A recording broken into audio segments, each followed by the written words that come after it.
નમસ્કાર, આપ જોઈ રહ્યા છો નેશન પ્લસ ન્યૂઝ. હું છું આપની સાથે હેતલ વગર.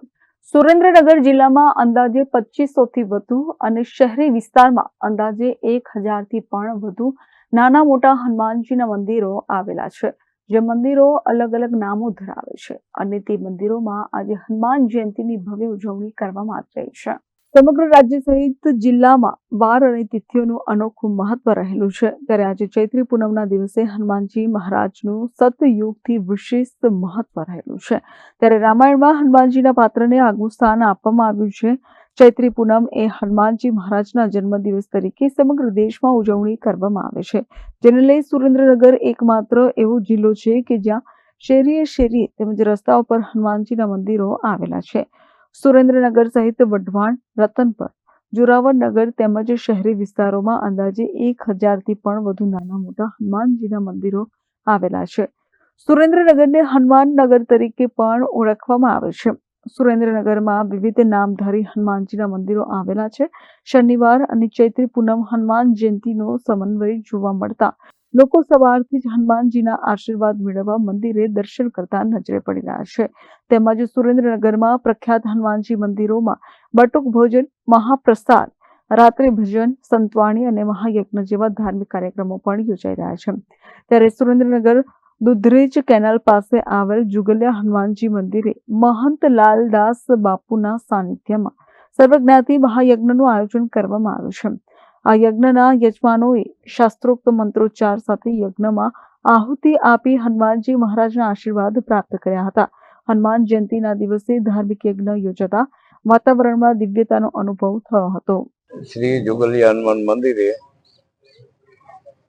કેનાલની બાજુમાં છે હનુમાનજી મંદિર. ત્યાં સર્વ જ્ઞાતિ 27 યજ્ઞ છે. હનુમાન જયંતિ નિમિત્તથી સદગુરુ કલ્યાણદાસજી બાપુની કૃપાથી લોક કલ્યાણાર્થે છે.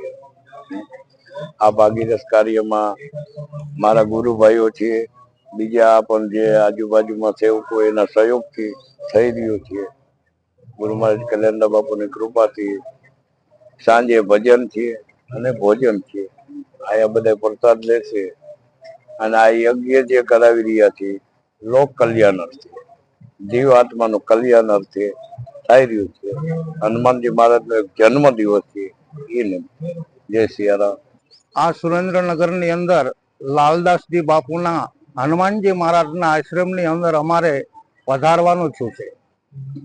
એટલા માટે કે આજે અહીંયા મહામારુતિ યજ્ઞ પણ અહીંયા ચાલુ છે, જેમાં 31 નવકુંડી યજ્ઞ છે અને સાથે સાથે મહાપ્રસાદ, સાથે સાથે સંતવાણી તેમજ સત્સંગ સમારંભનો પણ આયોજન કરવામાં આવેલ છે.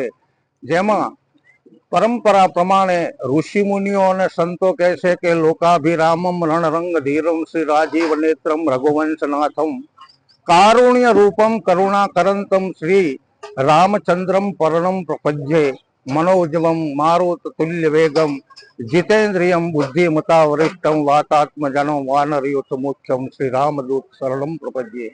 જેમ અમારી આ હનુમાનજી મહારાજની જન્મ જયંતિ નિમિત્તે અમે કાયમના માટે હનુમાન ચાલીસાની રજૂઆત કરીએ છીએ. તેમાં 1-2 કડીની શરૂઆતમાં એવું અમે કહીએ છીએ કે શ્રી ગુરુ ચરણ સરોજ નિજમન મુકુર સુધાર બરનૌ રઘુવંશ બિમલ વયસ જો દાયક ફલચાર બુદ્ધિહીન તન જાનકી સુમરો પવન કુમાર બલ બુદ્ધિ વિદ્યા દેહુ મોહે હર મુ કલેશ વિકાર. હે હનુમાનજી મહારાજ, તમારા ચરણોની અંદર આવવાથી અમારામાં બલ, અમારામાં બુદ્ધિ, અમારામાં સતબુદ્ધિ અને સર્વે કાર્યો અમારા સફળ થાય એવા હનુમાનજી મહારાજને અમે મનાવવા માટે હનુમાનજી મહારાજની જન્મ જયંતિ નિમિત્તે અમે આવા હનુમાનજી મહારાજના અહીંયા યજ્ઞો થતા હોય, જ્યાં સંતવાણી સત્સંગ સમારંભ થતો હોય, જ્યાં ભોજન અને ભજન હોય, અહીંયા અમારે જરૂર આવવાનું હોય છે. એક સાધુ તરીકે પણ હું બોલું છું. બોલીએ શ્રી હનુમાનજી મહારાજ કી જય. અહીંયા વર્ષોથી દર્શન કરવા આવું છું.